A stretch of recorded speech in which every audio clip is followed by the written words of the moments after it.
The Adventures of Placebo Smith, Episode 121, Raiders of the Research Loophole. After a series of adventures too thrilling to describe, our hero, Placebo Smith, finally tracks down her arch-nemesis, Dr. Sham, in his evil lair. You'll never get away with this, Dr. Sham. But, Professor Smith, this is a perfectly legitimate medical research facility. I checked. The treatments you provide here are not approved by the FDA. True, but what I'm doing here is conducting clinical trials, which exempts me from FDA approval, provided I publish my results. Eventually, all my patients are volunteers. I've seen the fees you're charging your so-called volunteers. It's absolutely outrageous. I have to cover my expenses, Professor Smith. Expenses like your beach house? That's an auxiliary clinical facility. With a hot tub? Hydrotherapy. Look, Smith, you can't argue with the results. Mr. Corpsington here is nearly cured. Cured? He's dead! Nonsense! He's just tired from his last round of injections. Mr. Corpsington is one of our greatest successes. His tumor has almost completely disappeared.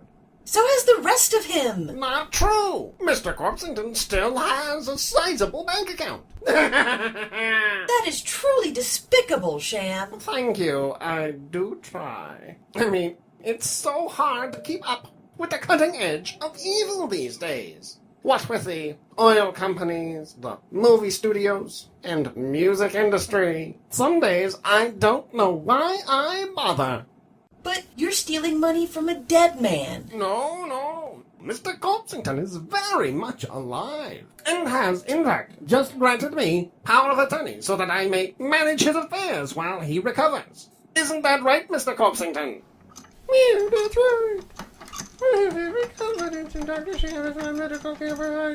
That was you! I saw your lips move. No, it was facilitated talking. It's a new technique I just invented. Note to self. Lobby Congress for mandatory coverage of facilitated talking. That's a side effect of the therapy. But now, Professor Smith, you have more than overstayed your welcome. Please direct your attention to the horrible fate that awaits you just off screen. Is this the end of Placebo Smith? Has Dr. Sham finally succeeded? Does Mr. Corpsington's medical insurance cover head reattachment? Find out next time on the Adventures of Placebo Smith.